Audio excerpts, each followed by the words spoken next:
What if?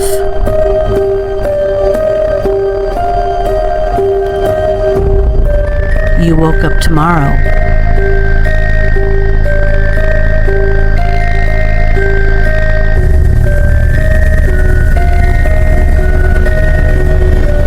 and you felt different.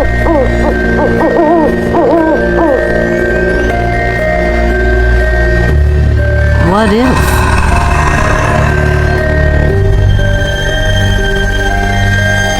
You began to question what others haven't noticed. What if?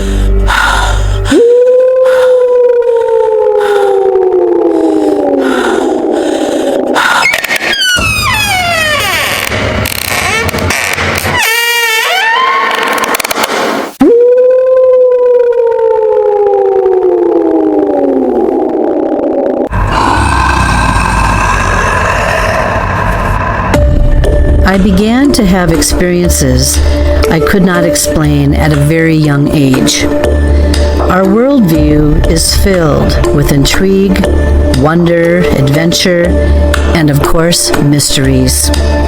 However, there are some situations that we cannot fully explain, and it's time we open up this dialogue and talk about our experiences. I am your host, Dr. Kelly Renee Schutz. Welcome to Haunted Mysteries. Welcome to Haunted Mysteries Podcast. I am your host, Dr. Kelly Renee Schutz. This show will air every other week on the Get Haunted Podcast Network. So sit back and relax, and if you miss it, go to the Get Haunted Podcast Network Facebook page or to my YouTube channel under Haunted Mysteries Podcast. Spend an hour every other week with us, delving into what most of us are chasing after, answers to unexplained happenings. This show brings you a bit of chatter, topics, theories, guest interviews, and more.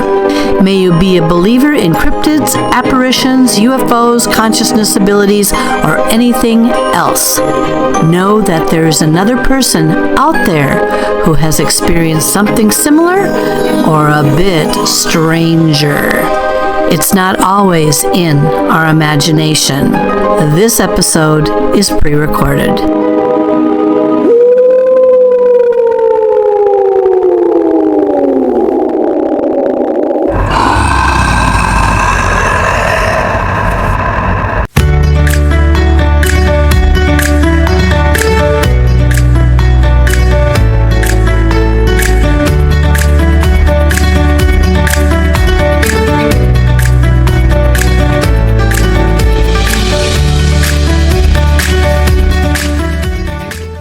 Good evening, everyone. Yes, indeed. Let's get started here.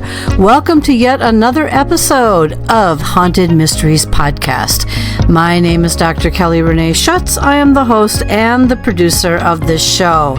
Today we have with us Tommy Cullum. He is quite a podcaster, and he is a very seasoned cryptid, paranormal, otherworldly, you name it, researcher, investigator. And in just a moment here, we're going to learn just a little bit more about him. Please welcome to the show, Tommy Cullum. Well, welcome, Tommy. Welcome back. Hello. Thank you very much. I'm excited to be here. Oh, I'm excited to have you back. I had Tommy on the show. Oh my goodness, I can't remember if it was like a year and a half ago. Really, really great interview and had such a good time with you. Had to get you back. So I think we should have you tell everybody a little bit about yourself, a little bit about where you, vaguely where you live, and then we'll roll from there. Awesome. Well, it's a pleasure to be back. Thank you very much. I lose track of time as well. I have no idea where we are. No. But I am from the UK, so I live in Dorset in the UK. I'm originally from Essex, which is right next to London. And I've had a lot of weird paranormal experiences throughout my life that kind of definitely the reason why I do the podcast that I do, Let's Get Freaky, where, like yourself, I meet amazing people, share experiences, discuss ideas of high strangeness. There's a lot of weird stuff in this world, as we know, and I've experienced enough, I would say, to know that there is a lot more around us that we can't always see, that is going on around us, and I find it fascinating. It does scare me at the same time. I do get very scared still, but I find it super interesting. Yeah, and I just think that last time Tommy and I think we talked just a little bit. I know I've gone over the pond, as we would call it over here, over the pond to do some light investigation work. I would say I'm a citizen researcher. I try not to go at this really, really strongly, because I usually have things come to me, and I did have a number of experiences over there. Probably more so on the scarier side. Not to say it's scary over there. I'm just saying where I was. It is scary. It is scary over there. Well, actually, now that you think about it, I've got to rethink that. But because I went over, though, to figure out if the apparitions or the ghosts or the energy over there was different than what I experience here. And there's such a mixed bag on that, because I can't remember. Have you been to the US yet? I can't remember. I haven't yet. I feel like I have. It's very strange. I'm always talking to people in the US. I've got a lot of friends in the US. Yeah. My dad used to work a lot of the time in the US, which is probably why we didn't go on vacation to the US, because he was always working there. Yeah. But my goal is to one day be in the US, which I'd love to. New England is where I want to live, that kind of area. Obviously, I love the UK as well, but I don't know. I feel like I want to get to the US. And I think you got a lot more Bigfoot over there, a lot more Bigfoot activity and things like that. And that's why I want to be there. But it'd be interesting to see, because I feel like we're all the same wherever we are in the world. I talk to people in Australia, people in the US, all over the place, Asia. We're all experiencing the same things when it comes to the paranormal. Sometimes we put a different name on these things, but ultimately we're all experiencing the same, and I find that so interesting. Yeah, it is. And the thing is the depending on the energy or where you're at, and not only that, but maybe the environment or time of year or whatever might also play a big part, because some people that I know have come over. Well, a lot of people come over and they want to run around the castles, including myself, because they think that there's going to be some kind of apparition floating through or whatever. And sometimes there is, but there was a point, though. I remember a couple of years ago when people were saying stuff like, I don't know if the castles are really haunted anymore, because I just didn't seem to have an experience, or maybe every 500 years, what used to be there has decided to move on and all that. I don't know. I'm going to ask you, Tommy, what are your thoughts? Because you've got so many castles over there. Loads. What are your thoughts on that? Well, I live very close to Corfe Castle, which I believe is over 1,000 years old. It was William the Conqueror lived there, was a part of building the castle, and it's pretty much half ruins now. It's basically ruins, and there's so many ghost stories there. I've talked to people that have experienced a lot of wild stuff there. There's a knight that supposedly haunts the grounds, and I've actually spoke to someone that was camping just outside the castle in a field, and they woke up during the night in their tent to what, at the time they didn't really realise what it was, and it wasn't until like the next day that they put it all together, but they saw like the shape of a knight in their tent. So there's stuff like that. I do feel like these, for whatever reason, these places, they hold energy, that goes into what are ghosts. And I think there's different types of entities, ghosts, whatever we want to call them. But I do feel like these places hold the energy, because I go to the castle, and I touch them walls, and you're like, oh man, think of the things this place has seen, and there's something to that energy is there, Mm-hmm. One of the questions I have is, so I've stayed in a good handful of castles there, and I've had experiences in every place that I've been, because I'm kind of a beacon anyway.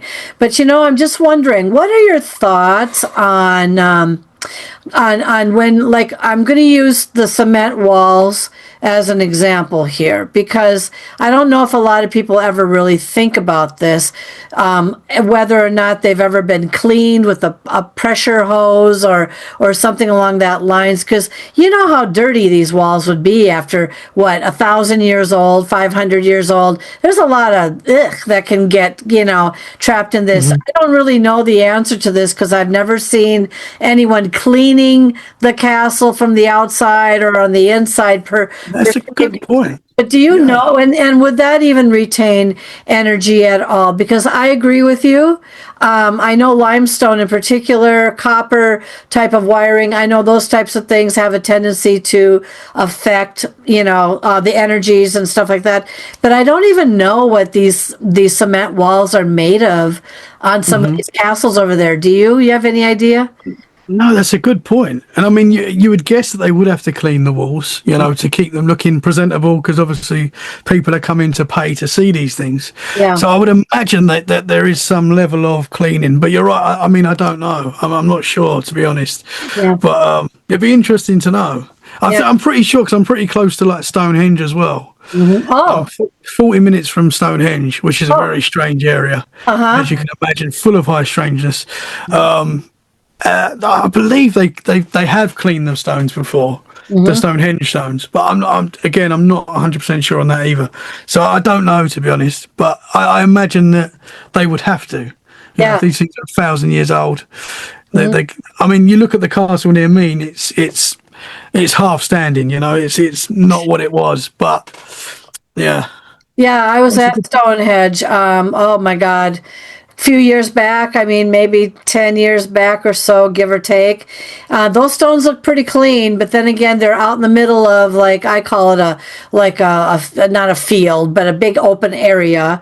And so, of course, you got the sun beating on them all day long and all this sort of thing. And you wonder how far down the stone actually goes underground, not just what you see above people, but also underneath the ground as well, and everything. I didn't have anything weird happened there, but it was very hot that day, and we just walked. We did like the tourists had to do, stay on the sidewalk or whatever it was and walk around the circle of the Stonehenge. I don't know if anyone was even per se allowed to go up to the stones. I think we did have a picture by a stone or something, but I don't know. I can't remember. But yeah, what kinds of things have you heard about things that have happened around there? Do you remember any stories on the Stonehenge area?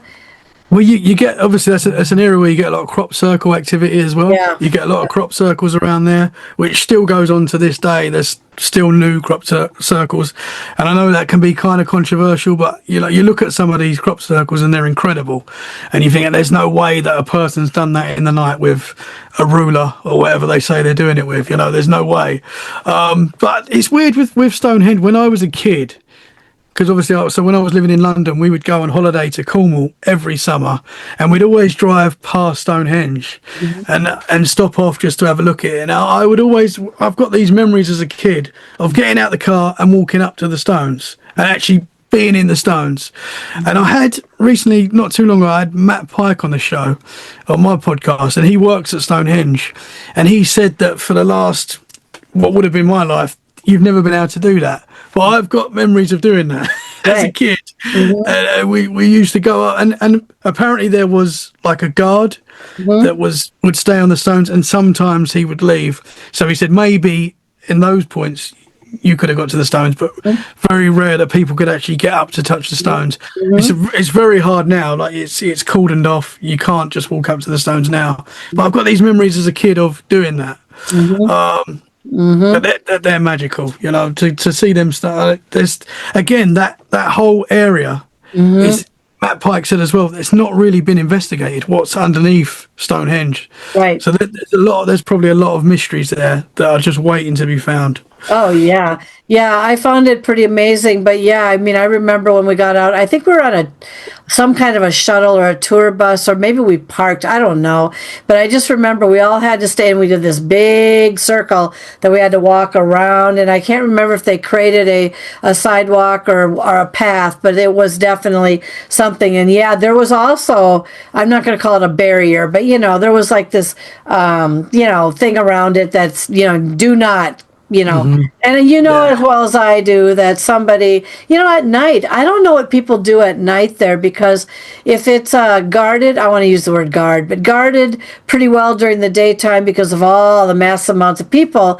I wonder what happens there sometimes at night, because, it'd be easy then of course, it'd be very pitch dark. I mean, there is no light out there. So unless, you get enough moonlight, but I agree with you. Those crop circles, I haven't yet interviewed anyone on the show yet that I tried to grab a couple crop circle people that wanted to share their things, but that didn't pan out. But I agree with you. How can somebody take their ruler or whatever you want to call it and create these unbelievable designs overnight? It just, I don't know. You would think it would take, and perfect too.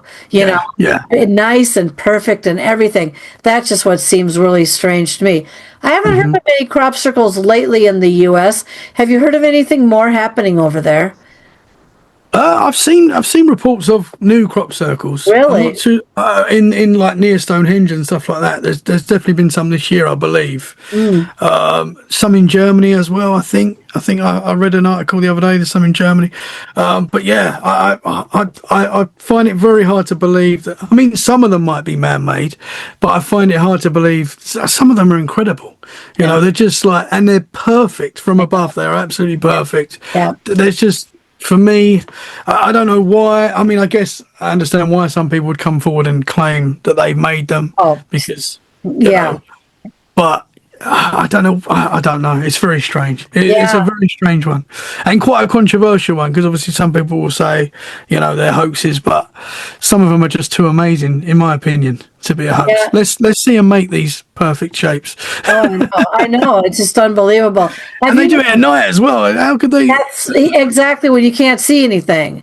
So you're sitting here in this field, well, essentially ruining somebody's crops or whatever and damaging them by stepping them down when you think about it, right? And it's just like, that's not only just, oh, it's beautiful. Well, it might be beautiful, but think of the damage that it just did to the person's crops. So, I wouldn't be very happy about that. People don't usually think of that. They just think of the after effect of what happened. Have you had any reports over there lately of any kind of UFOs or anything in the area? Do you guys even report on that? Because over here, it's like, things are kind of hush-hush unless people are doing social media or something like that. Yeah, it's pretty much the same here, to be honest. It is pretty much. There's constantly UFO reports, but it's more like, on X and, platforms like that where you're going to find it. There's been a big spout. Do you remember last year in New Jersey when we was getting the drone reports, when everyone was freaking out because there was all sorts of different drones going over New Jersey, and that was kind of happening in other places as well, but New Jersey was like it was happening a lot there. There was so many. It was like every day there was hundreds of them. It started happening in Denmark. I don't know if you've seen that. Oh, no, has it really? It's been happening in Denmark the last week or so, and even the Denmark president came out and talked about it the other day, saying they don't know what these things are. So it's happening again. It's starting again, getting near to the Christmas time, which it was last year. Yes. Is it going to happen again? Well, it's really interesting when the timing of it, because you just kind of hit the mark on here. When you get closer to Christmas or a main holiday, at least in the U.S., people at first would not look, especially if it's around a holiday. People have seen these drones. For example, I do recall watching New Year's Eve or something where in Japan, I don't know if it's Japan or China or some country, where they would literally have their drones create these beautiful pictures and shapes and stuff like that in the sky. So then the first thing you think of is, oh, somebody's putting on an aerial act somewhere, and there must be something going on that we never heard about. So we discard it at first, thinking it's something that someone else is doing, and then all of a sudden you come to realize that no, maybe someone wasn't doing anything at all. And so that's what happens. It's kind of people, not to put people in mass hysteria, but I mean, if you see these things, we don't know where they're coming from. We don't know who's doing it. We don't know if it's our own government doing it. We don't know if somebody else is doing it for whatever. Yeah, it's pretty interesting, isn't it? Denmark, huh? I had no idea. I was planning. Yeah, Wow. I mean, I've seen UFOs in the sky. I don't know if I shared that with you last time. Did I share that with you? Go ahead again. So when I was 14 years old, this is the first time I'd say I saw a UFO. I put it in the UFO category. Again, it was very strange. It was a beautiful summer's day, and we was all playing football in the street. Me, my friends, my brother, soccer. We was playing soccer in the street, and it was my brother and a few other friends, and we'd do this all the time through the summer. It's very normal on a summer's day, and I don't know who it was. One of us has stopped the game and like pointed to the sky and said, "What is that in the sky?" And we all looked, and this sounds wild, but it was like a futuristic building that you would see in Dubai. You know, like these wild shapes. If you picked one of them up and just put it really high up in the sky and just let it float. Yeah, that is what we saw, and I know that sounds wild, but we're watching this for like 5 minutes, whatever it was. We're all going through what it could be. Is it a balloon? You know, is it a plane? But this thing wasn't moving; it was just there. You know, so if it was a balloon or anything like that, it would be moving. It wasn't. All I can say is it looked like a futuristic build. It's like nothing I've seen before or since, to be honest. Was it one of them? Was it just one? It was just one. And it was like an orange and silver color. And what is really weird is me and my brother, and I can't remember what friends we were with that day. I mean, I'm sure I could work out what friends we were with, but I've only spoke with my brother recently about this, so we kind of didn't. I didn't forget this experience, because you can't, but we never spoke about it, me and my brother. So literally that day we've watched this thing in the sky for about 5-10 minutes, whatever it was, and then we've just started playing soccer again. You know, which is mad now, because if I was, you know, I was 14 then, and I was into this sort of stuff then as well, but I would watch that forever now to see what that was, where it flew off, if it disappeared. You know, I'd watch that for days. But we just started playing soccer again, and that really bugs me. And then I didn't forget this memory, but it was like we never spoke about it, me and my brother. And when I started Let's Get Freaky podcast, I kind of wrote all the weird stuff that I'd experienced down, just so when I'm doing the show that I can, you know, I had that then, and you know, and I was on, you know, Cat Ward, Paranormal Heart. Oh yeah, she's a really good friend of mine. I'm actually interviewing her next week. Oh, awesome. I love Kat. I was on her show, first time I'd ever done a podcast, and I'm talking about all my weird stuff that I'd experienced, and we'd started talking about UFOs, and this memory just came back to me, and I was like, wow, have I not remembered that? That's amazing. And I told her, and she put the episode out a few days later, and my brother listened to the episode because it was like the first time I was on a podcast. So he listened to it, and he called me up, and he went, bruv, what did we see that day, and why have we never spoken about it?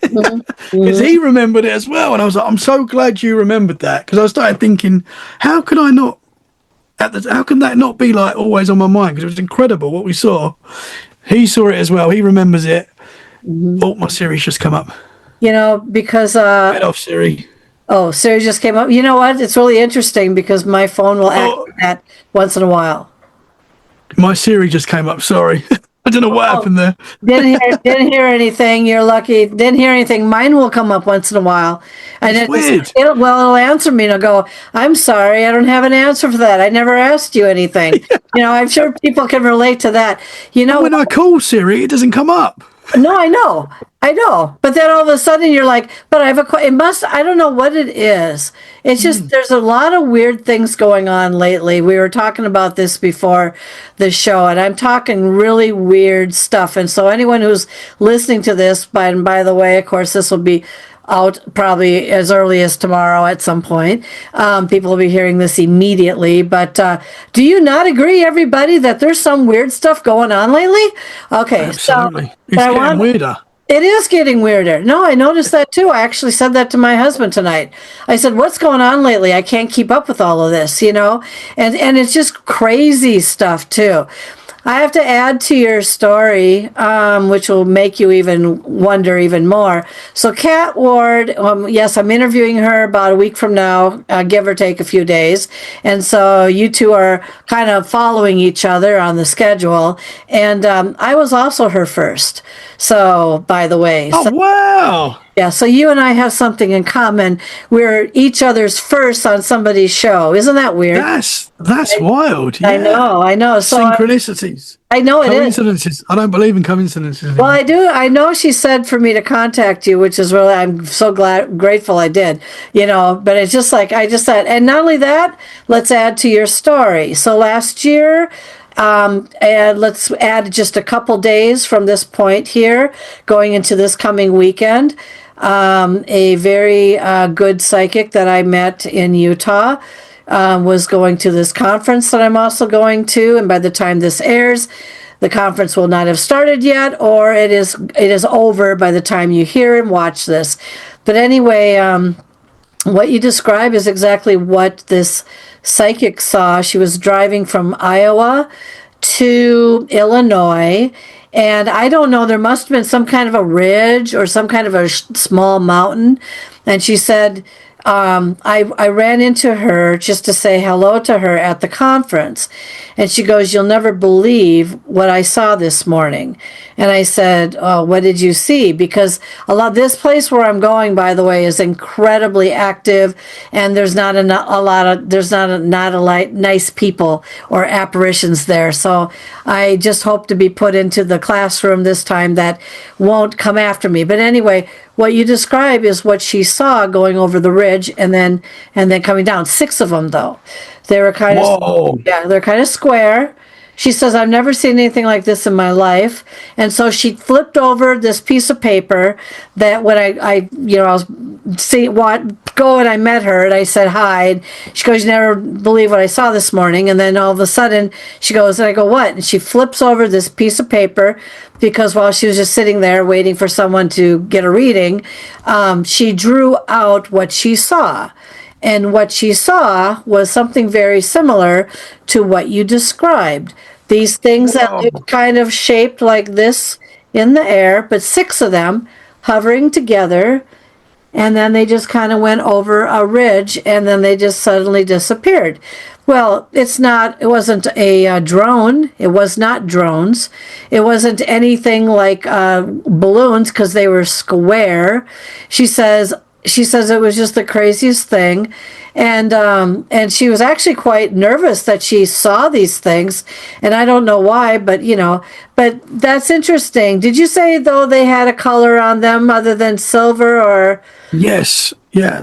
So it was like an orange and silver, like mixed. It's very difficult. Like, when I look at it in my mind now, it was like, I picture windows and stuff in it, but I think I'm adding that. I think I'm adding that to it now because you couldn't really see that. It was just basically a weird shape that I can't even. It was long, but it was like components to this thing, if that makes sense. Yeah. And it was like orange and silver. Yeah. And I can imagine now that it did have like windows on it, but I think I'm just like, as I'm remembering this, adding that on, I can't tell if there's windows on it. This is so far in the distance, but it was not moving at all, and I was 14 at the time, so this is over 20 years ago now, so there wasn't, there probably was drones. We probably did have drones then that they didn't tell us about, I'm sure.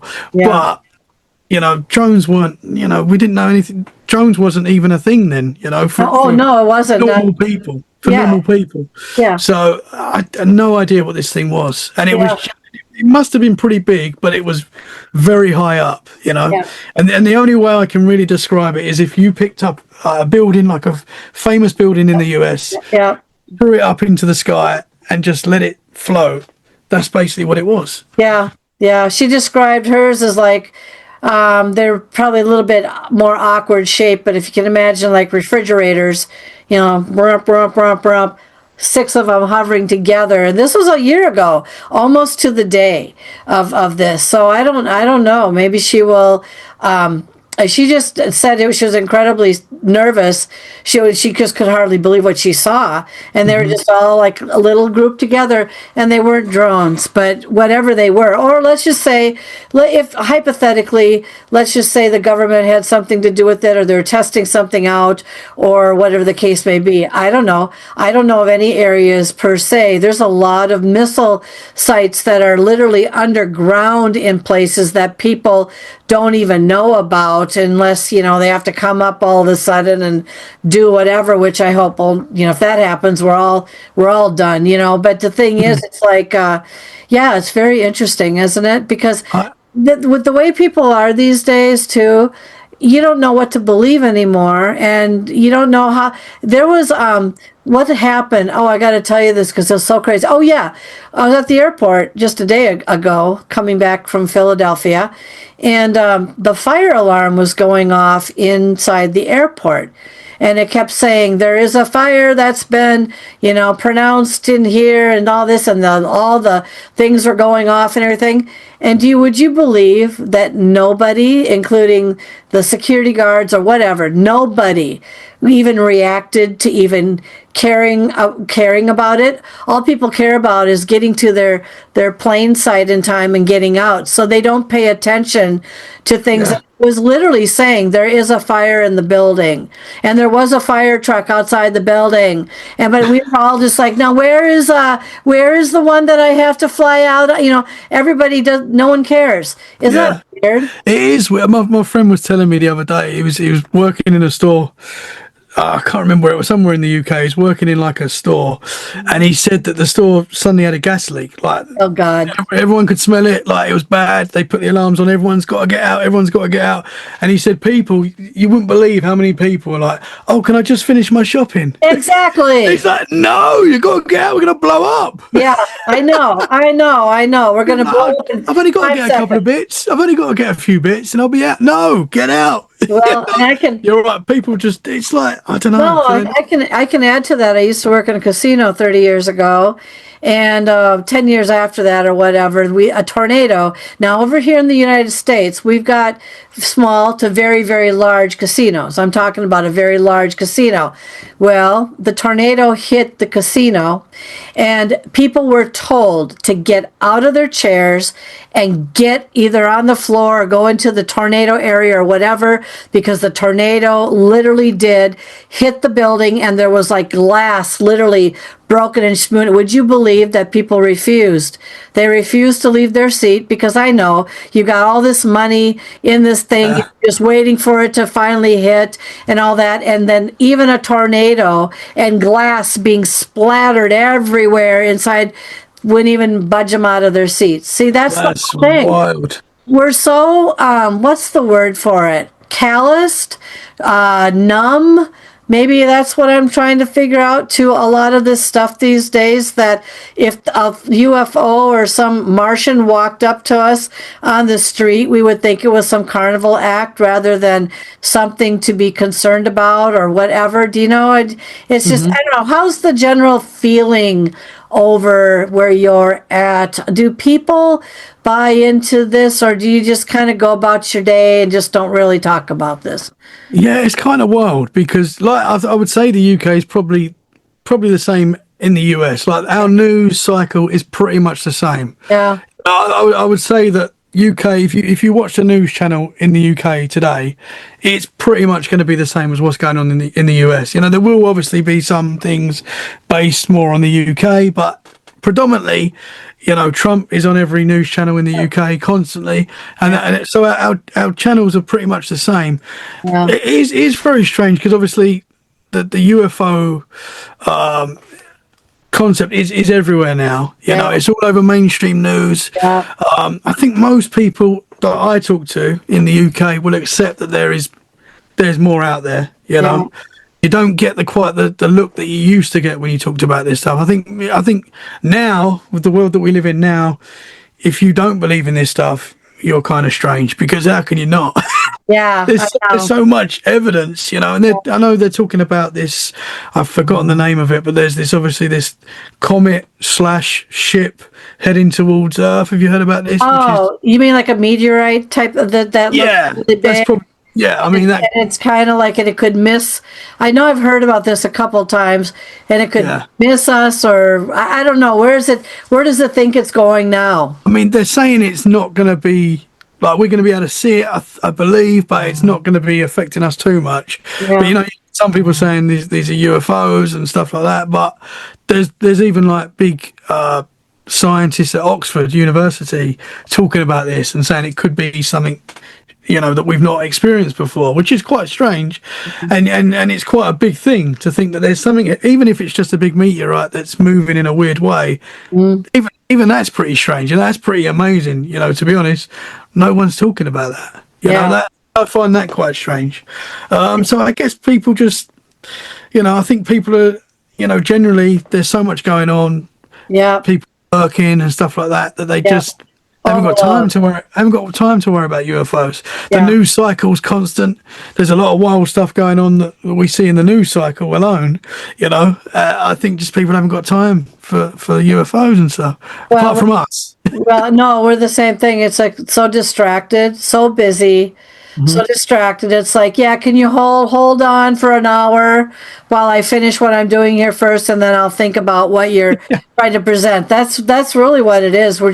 I don't know what it is, but we've gotten busy. You know, people are just busier than usual, busier than normal. A lot of people are working more than one job because they have to live, and the whole 10 yards, you know, and then we've got all kinds of things, just that so many things to distract us that, you know, if a cloud went over the sun and stayed there, we might notice maybe 24 hours later that it never moved, but not up until that point. We just think it's a stuck cloud, you know?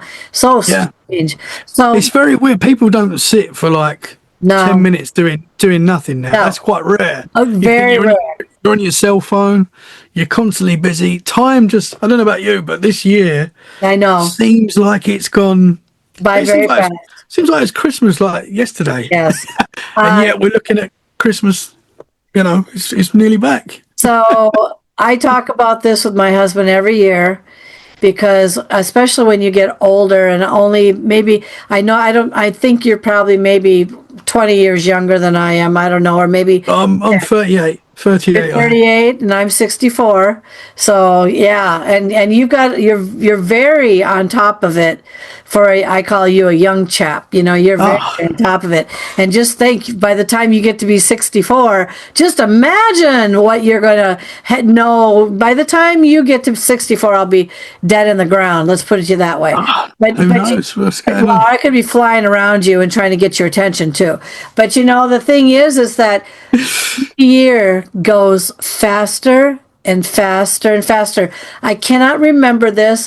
Don't quote me. Not sure.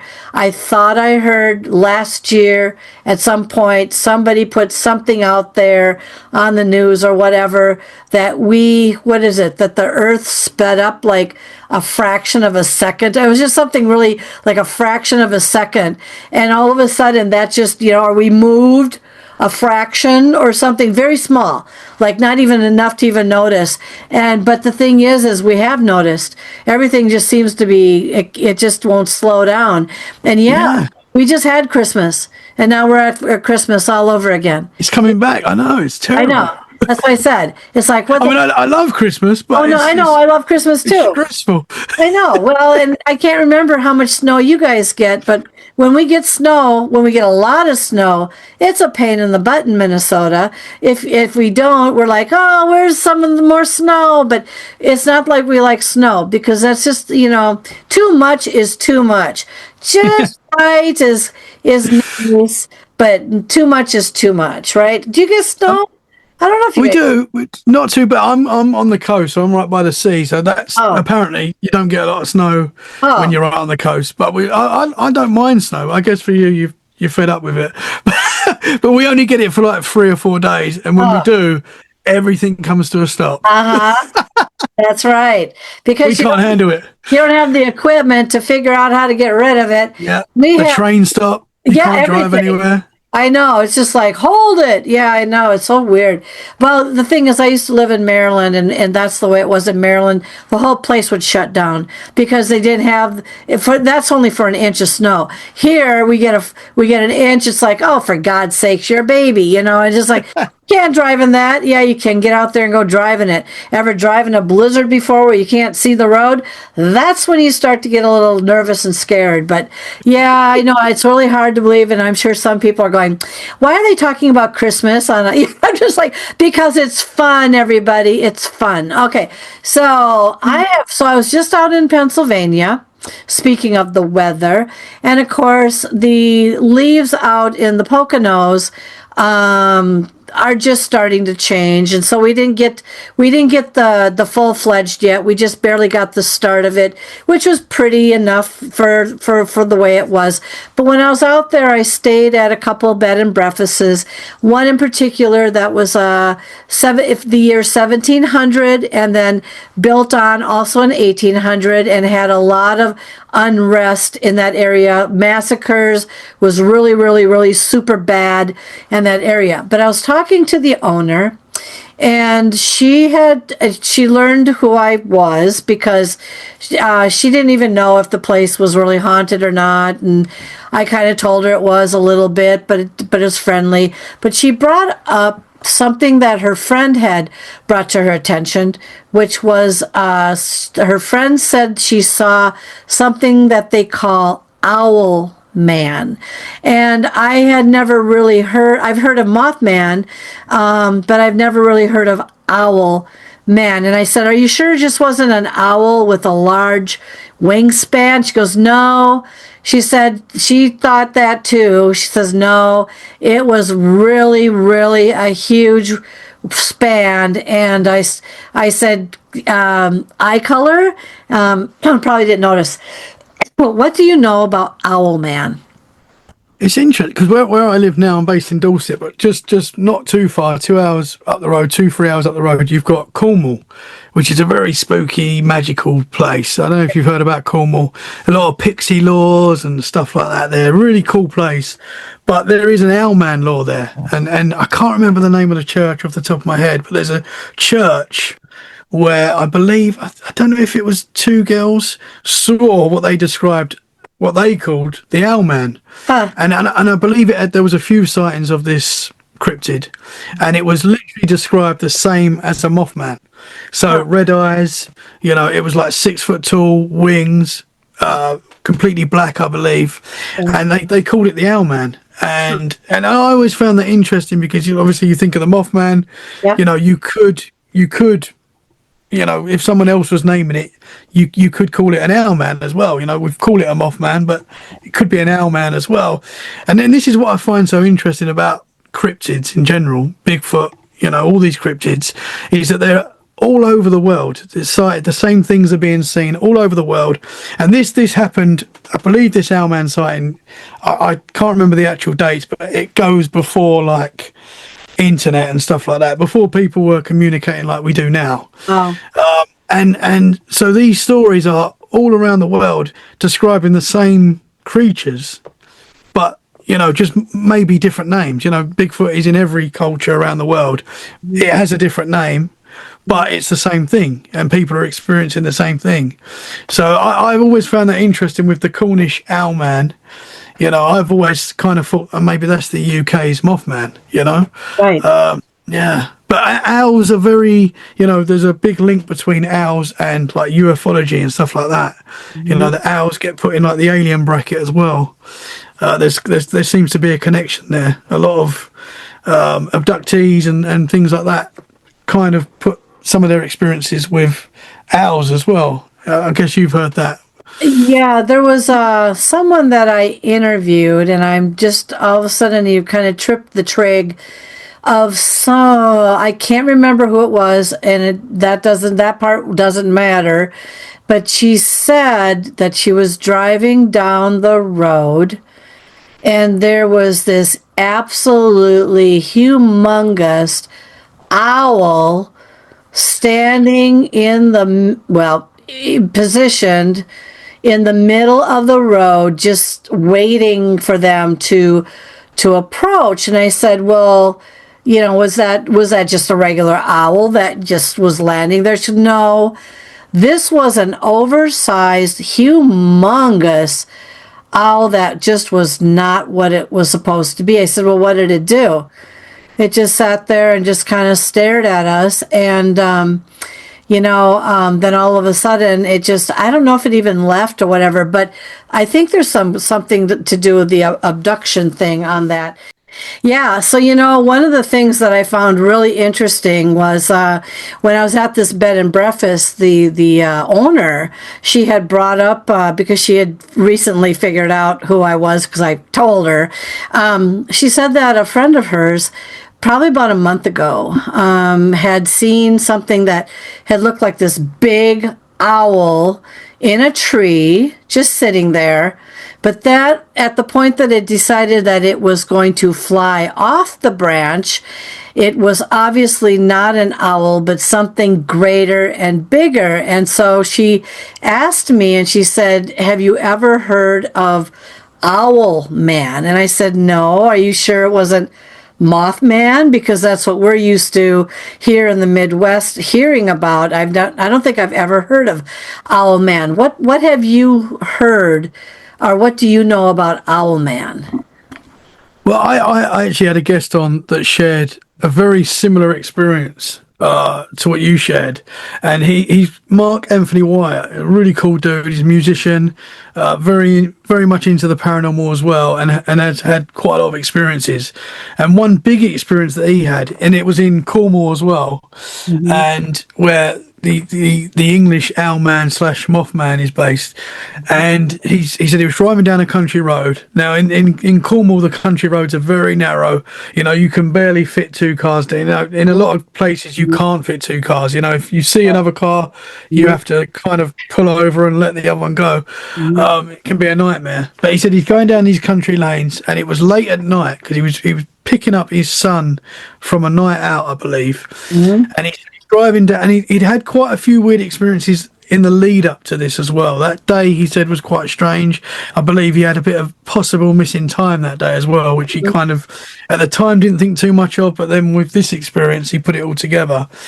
And he said he was driving down this country lane, and in the middle of the road was this 6 foot tall giant owl.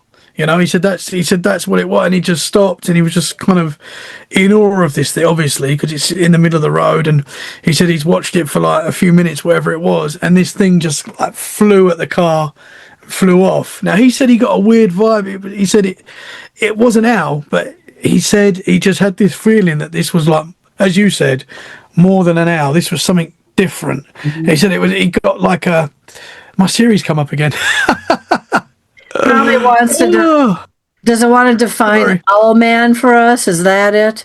That's the second time. That's weird. It normally happens once, not twice. I know. Yeah. So he said he kind of he said as this thing flew off, it kind of gave him a vibe that it was like some sort of entity, more than an owl. He doesn't know what, but he got a feeling this was like more than just an owl, and something, and that was kind of the start of like big changes in his life. And he was living in Cornwall at the time, and then not long after that he moved to the US, and now he lives in the US, and and he kind of puts it back to that night. He says that was kind of the trigger for new beginnings, very strange. And it's very strange how people are seeing these same things. Anything negative happened to him, or did he think that this was a sign of something else? Because when a person has an interaction with that, and I'm going to relate this to the UFOs in just a moment, but did anything like really negative happen to him after that?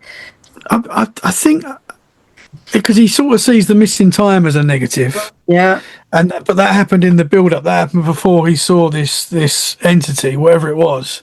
But I believe he kind of sees it as a positive because it kind of set him on the path, he says, to where he is now. And I guess he's happy now, which is good. And that was kind of the start of it, I believe. So maybe he had to have that moment. Who knows why. And you look at life, and sometimes weird things do happen that seem out of place, but sort of leads you onto a path that you might not have took if that didn't happen. So it's kind of like the story of my life. But that's definitely true. The thing is about I'm going to use the word shape shifting here for a second. Shape shifting, for those of you who are not familiar at all with this, and I'm going to be interviewing actually a guest I had on 3 years ago, pretty soon. She has a shape-shifting object in her home that was acquired when a male friend of hers was a big collector on antique objects from over in these third world countries, and this man bought this one object that was very cursed. And what it does is when people get too close to it or whatever, it actually shape shifts its energy into something else, so it can never actually be found or taken out of her house or wherever, and it growls too. So, and it does some really big things. So when I'm relating shape shifting to the owl, I'm thinking to myself, shapeshifter kind of entity, but isn't it interesting how they would pick something like an owl? That a lot of people, they know owls and they trust owls and they look at them as being wise. I don't know the whole 10 yards, but when you're 6 to 7 feet tall, that's definitely not an owl. It's definitely something very bizarre. You know what I mean? It's like Mothman. Absolutely. Yeah. Absolutely. The missing time aspect is very interesting too, because how many of us kind of once in a while fizz out, and they would call them temporary. I'm not what they had a word for it, but going into this temporary trance-like state or dream-like state, and then all of a sudden realizing it's 2 hours later, and you wonder what you did to all of a sudden it's 2 hours later, right? And you never can tell whether it's a time issue or what. Did he ever say what kind of time he was quote unquote missing when he was talking to you? I'm not sure. I don't believe it was a huge amount of time, but it was enough time for him to kind of realize that he had missing time. It's like he was kind of disorientated because he had to pick up his son from an event. I can't remember what the event was, but he was kind of waiting for his call, and I think he kind of he missed his like lots of calls from his son, and it kind of he didn't really understand why that was, and then he's obviously rushing to pick him up, and on the way he sees this owl. Now he also, I believe he said something like maybe that was stopping an accident or something like that. Maybe he was about to have an accident and there was some kind of intervention. He thinks that's possible as well. So I don't know, but it kind of was a positive impact for him. I mean that would be scary. You're driving through a dark country lane and you see a 6 foot tall owl. I'm going to freak out, Well, I'm certainly not going to run after it. I'm probably going to stop and when he's talking country lanes, everybody, we're talking a small car, the size of a small car, where if you're hoping something's not coming from the other side, because obviously in some cases you've got to back up, probably. And I am very surprised because with the amount of driving I've done over in your countries over there, my goodness, I don't know what people do as a courtesy if they do back up or what, because they are really narrow. Only one vehicle can get in there. You really can't get two side by side or even pull over. Someone's going to have to back up or something. Oh, absolutely. Yeah, there's nothing like, and the locals, they're so used to it, so they're bombing it down these country lanes. And when you're not used to it, it's a little bit, that's crazy. Pretty wild.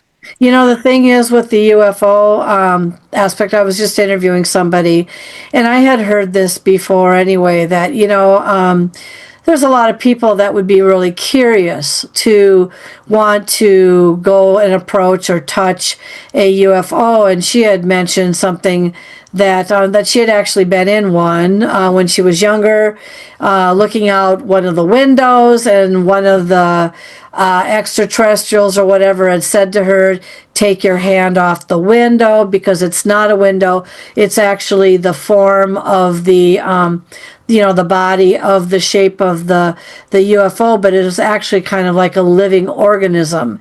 And it was, so that's really crazy when you think about it too, is that can you even imagine a UFO craft where the shell of it, or is actually a living thing rather than the shell like we would have over here, of steel or something like that. Have you ever heard of it? It's interesting you say that. It's interesting you say that, because I've got an experience that I saw something that I can only describe as possibly a living organism. This is bizarre. So I was 27 when this happened, around that kind of age. So it's about 10 years ago, and me and my mother-in-law both saw this. So I've got a witness. Together we both saw this. It was a lovely summer's day, beautiful summer's day, and this was in the same place as where I'd seen when I was 14. It was in Brentwood, where I used to live in Essex. A little bit, about 10 minutes down the road, this took place. I'd moved out of home, and I was living in like a flat, and I was on the full floor of this flat, which was the top floor. And it was a beautiful summer's day, and me and my mother-in-law were standing at the window just talking. Can't remember what we was talking about, but there was like a forested area opposite the flats, and we're just talking away, and we've noticed 3 objects have come out of the forest. Right, they weren't that big, but they were quite close to us. I would say they were like the size of a basketball. They weren't very big, they were quite small, but we could see them very clearly because it was very close. And there was three of them, and they were kind of moving around each other like they were connected, but they weren't actually touching. They were like just floating around each other. They seemed to be making like a triangle kind of shape, but they weren't actually touching. And these 3 objects, they were like a silvery color, and they were constantly changing shape, like all 3 of them, and they were never the same shape. They were constantly changing. And it was like, when I described this, have you seen the Terminator when he's melting? It was like that kind of look, that kind of color, that kind of look. It was very strange. And we're watching this, and they're floating up, and they're moving around, constantly changing shape. And we're watching this for a good 5 minutes. We've got a good look at this, and we're trying to work out what it is. We're saying, are they balloons? Trying to, work out what they are.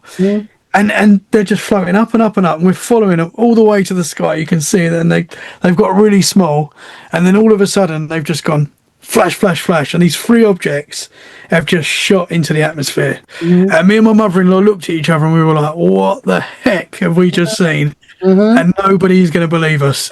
I was so glad that she was with me there, because I've had a lot of experience where I've been on my own, but it is nice to be with someone, where you can say, what did you think that was, and every family party we're at now, we talk about this, and the other family members are kind of looking around like, it was balloons, no? And we're like, no, it definitely wasn't balloons. These were not balloons. We got a good look at these things. They seem to be like a living organism. That is where I put it now.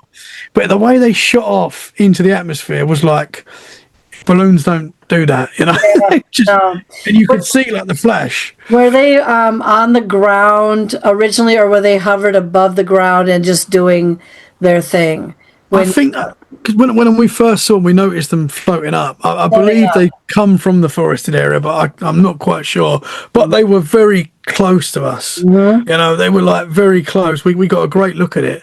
And, I guess had we not seen how they shot off, you might think it's some type of balloon, but it really, wasn't like anything I'd ever seen. And I've always put that in the UFO bracket. I don't really know what that was, And it wasn't until kind of looking more into UFOs and, living organisms, as you said, in the sky, there seems to be something to that. Sometimes these things are not like ships, they're like a jellyfish in the sky or something like that, Yeah, I talked to somebody who actually saw one of those, like a jellyfish type thing. Oh my goodness.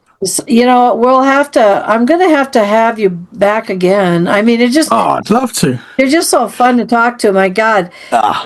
This one's going to be a fun snip and clip. I'm telling you, I'm going to be going, I think, we'll keep this part in. It's going to be just an interesting segment all around once I'm done with it. But why don't you tell everybody a little bit about if they want to reach out to you, interview you, listen to your podcast, tell everyone a little bit about that.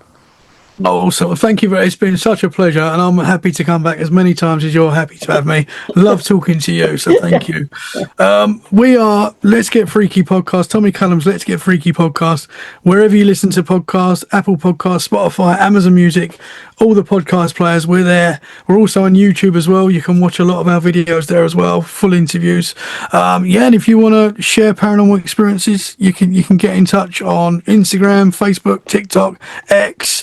There's so many different ones, but it's TC Let's Get Freaky Podcast, and the logo is my ginger face, little cartoon ginger face with a Bigfoot, a UFO, and a ghost, because we get into all aspects of the paranormal. I'll make sure I have all of this in the show notes, so that way people can, it's a pre-recorded show, and you know how that works. You can come in when you want to and leave when you want to and come back. So yeah, you can pause it and then pause it and keep it paused for a long time before you're. This has been a pleasure, and I am so. And most people don't realize that it's probably 4 o'clock in the morning or 5 a.m. 10 to 4. 10 to 4 a.m. where he's talking to me from. Yeah, I'm telling you, we need to get this boy to bed. So, thank you for watching and listening to Haunted Mysteries Podcast. The content, music, and creative sound effects, as heard on the Haunted Mysteries Podcast, are copyrighted and licensed commercially to Dr. Kelly Renee Schutz. Please do not reproduce in any manner without the express permission of Dr. Kelly Renee Schutz, Diamond Point Entertainment, LLC, Paranormal Universal Press, LLC, Haunted Mysteries Podcast, and or any affiliated networks such as the Get Haunted Podcast Network. The opinions and information expressed by the guest, hosts, and sources as heard and seen on the Haunted Mysteries Podcast are not necessarily those of Diamond Point Entertainment, LLC, Paranormal Universal Press, LLC, Haunted Mysteries Podcast, and the Get Haunted Podcast Network, as well as its producers. Although the content of the shows may be interesting, the information and opinions within are deemed for entertainment purposes only. Subscribe to continue your enjoyment and interest, and thank you for making Haunted Mysteries Podcast part of your day.